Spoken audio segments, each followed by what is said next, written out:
Tell me a little bit about your books and what you've been writing lately. I see you've been getting on some deep stuff, some deep topics. Um, you talking about my Facebook post, right? Yeah, I saw it in your Facebook post. I see you got a poetry page too, and there's some interesting stuff that you post. I see some, makes you think a lot. Okay. Well, yeah. My whole angle is empowerment. I think we got a bunch of movements that kind of push dependency, and I'm trying to be the opposite of that. Empower people. So you ain't got to depend on this. You ain't got to depend on your politicians or your religion or whatever. Go back into yourself and depend on that. And that's what my books deal with that too. But I do the same thing on Facebook. It's like for making these type of posts on Facebook, and somebody's attracted to that message, you are my audience. You're the same people who like reading my books. But I'm not writing anything presently as in a big work like a book. I finished the books that I do have. I finished writing those in my 20s. I'm 36 now, but now I'm learning the business side of being a publisher. And I plan on starting another novel later this year. What's giving you your inspiration to write what you write? Yeah, I'm inspired by life. First big work I completed is Secondhand, and that's the play. I wrote that. I was 26 when I wrote that, and my thing with that, the inspiration behind that, dealt with a lot of black entertainment, the written black entertainment. I'm not talking about sports. I'm talking about movies, television shows, stuff like that. It always show a bunch of buffoonery, coonery, whatever you want to call it. I was like, I wanted to write something that was black, still urban, but intelligent. So that's what I set out to do with Second Hands, and most people tell me I did a good job at that. So it make them think, it challenges them, it empowers them. You're gonna hear that word a lot talking to me. So that's what I set out to do. Now with my novel, I actually was thinking of the novel before I even wrote Second Hands, but I was really inspired to write the novel when I had my first cousin committed suicide. New Year's 2004, was it New Year's 2004? Yeah, I like to address actual issues, and mental health is something that we don't really deal with in the black community. We don't deal with it much, and in my early 20s I dealt with a lot of depression myself. So it's like, okay, let's do something that's gonna deal with that.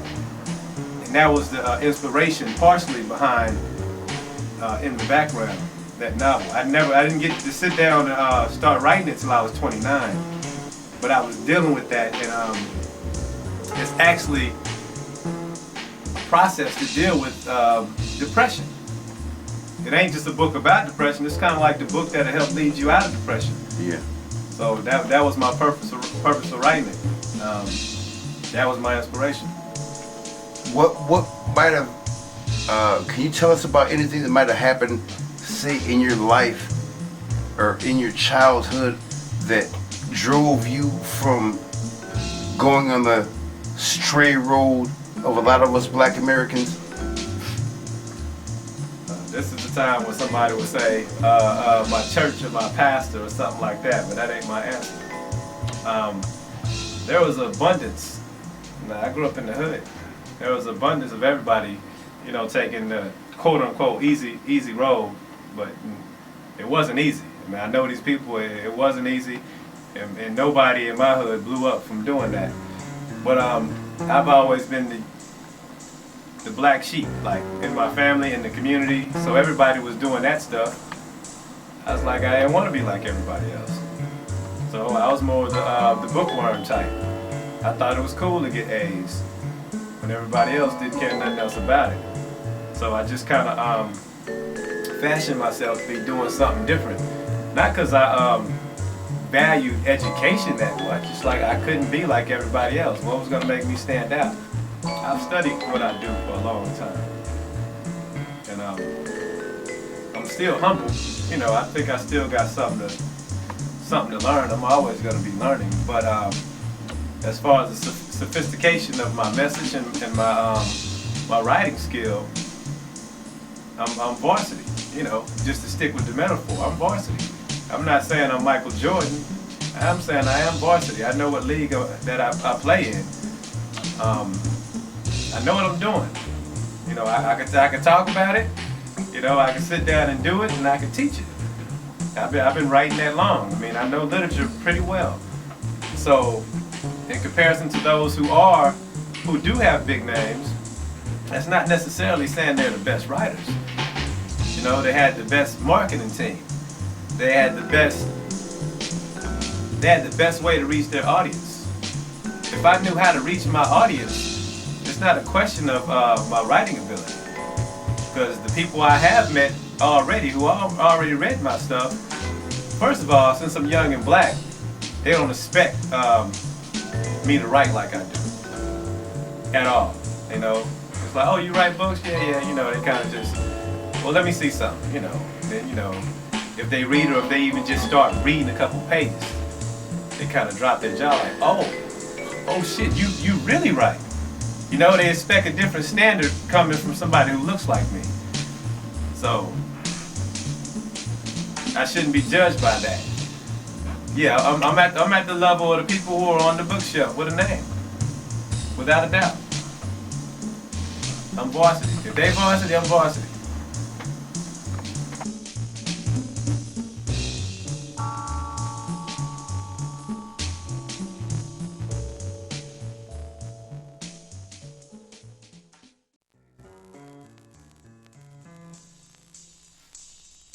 I mentioned it earlier.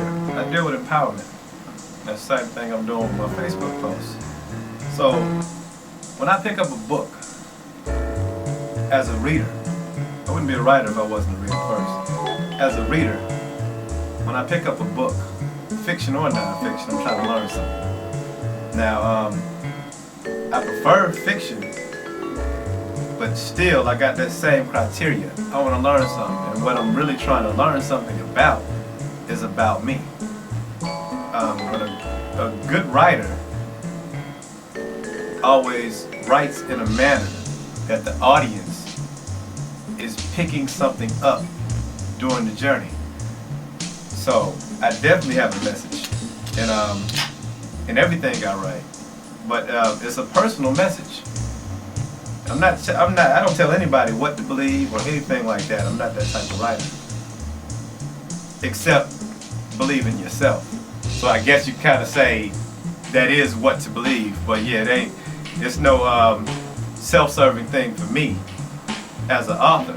My whole point is empowerment, so you may not know it when you're going through the book, but the whole time you're challenging things in your reality that help, you know, beat you down and oppress you by reading these words. Yeah, as far as the message that I'm trying to get out, I mean, with that believe in yourself thing, at the back of all my books, I had this. And I wouldn't put this there if the contents of the book didn't support what it was. So it's this spot right here, and I'll read it. I'm just showing you that I ain't making it up that it's at the back of the book. It's at the back of the book. And it deals with just the idea that, you know, you're the most important person in the world. That's what I mean by empowerment. I want people to know that, yo, you are very important, you are very valuable, when society quite often tells you the opposite. But it says, let no one determine your value, nor what you should value. You are valuable. No one is more valuable than you. You are the most important person in the world. Not because God says so or anyone else, but because you believe so. And because you believe so, demand more from your reality, your world, even if that means changing it. The world will be a better place. Thank you. I throw that at the end of all my books. It's like a stamp saying, yo, what's in there is the same type of stuff that's going to be able to hold the weight of me ending it like that. So that's what my book is about. It's about empowerment. Um, and I think we have the resources, we have the intelligence and the ability, it's humanity itself, to get ourselves out of this problem we got as soon as we get back into believing in our own ability. So that's what my book is about. I mean, that's really zooming out. I mean, because it is a narrative. It tells you about different things and it takes you on this journey. But if you zoom all the way out, it's saying, yo, you're a special person. And you got to understand that. So that's the message I give. You know, who can get mad at that? Exactly.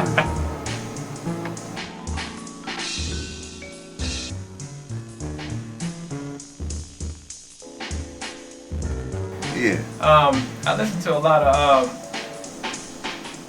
old soul, not neo soul. I like old soul, and I like a lot of alternative rock. But I like the '80s a lot. I don't know why I like the '80s so much, but I really do. I like a lot of '90s rock and soul too. The stuff that's coming out right now just really doesn't impress me. So yeah, you flipping through my iPod, you're gonna hear a lot of. You're gonna hear you some Hall & Oates. As far as hip hop, you mentioned Nas. I like Nas a lot. I like Mortal Technique. This is a young kid called No Wonder. He's underground. He's worth looking up. KNOWJUANDER. No Wonder. Dope. I like Pharaoh Monch. I like the MCs that play with rhythms a lot. But there's a lot of people I like. But most people I like don't get a lot of radio play. But going back to me and rapping, I'm a writer. And that whole rap page is because, and when I first got in there, the story needed to be told. A lot of these guys looked at my demeanor, looked at my Facebook pictures and my Facebook posts like, yo, this dude ain't know, he don't know nothing about rap. He ain't no thug. But yeah, it took me about 5 months to get a bunch of respect in that room. The most hardcore thug in there wouldn't battle me because we actually battled. I remember you was tearing them down in that room. You was definitely showing them. It's just writing. It's just another way to format writing. And I was telling him like, yo, I've been writing for a long time, whether I'm writing raps or not. I can write a poem, I can write a play, I can write a novel, I can write a rap. It's just format. Yeah. So I'm glad you mentioned that. I missed that battle. It's still up, but I missed that battle. Like, man, this nerd keep embarrassing I remember me. I got caught up. I like to go to places where I can have conversations with people. People are characters. You know, I'm listening to you right now, and you know, you'll pop up. Some of your characteristics will pop up in a character in something I write later. I do that all the time. So if I'm out, and I'm not always out. If I'm out, I'm in a spot where I can watch people and I can profile people and pick away things. Like, yo, yeah, that's interesting. And I don't even know I'm doing it when I'm doing it. But yeah, when I get into a big work like a novel, when you flesh it out a character, you're not pulling that stuff out of thin air. You're using the people you've met. You're using events that you've seen. You know, I mean, it's so much of that stuff. I mean, my book is officially fiction, but that book ain't fiction. It's not fiction. I mean, there's a couple things like, okay, I completely made that up, but most of it ain't fiction. So yeah, I go to places like bars where I can see people. Before I wrote Second Hands, I went to this bar in Fort Worth that I based the whole play on. Not the conversation the characters had, but the layout of the bar is a basement bar. I went to that bar maybe 3 months, constantly, to get the bar atmosphere in me before I sat down and wrote that book. You know, I still go to that bar sometimes, and I still think this is the bar is called Oswell Tavern in the play. When I go down there, I feel like, yo, I'm here. I'm in Oswell's Tavern. You know, that's where Lewis should be sitting. That's where Mr. would be sitting. You know, because that's how it worked in my mind. It's like a real place. Like, where can we find you on Facebook? Facebook.com Twitter and Fistpick, Fistpick, Okay. all lowercase. Okay, so that's Facebook. That's Facebook. Twitter is at Evol Books, short for Evolutionary Books. EVOLBOOKS.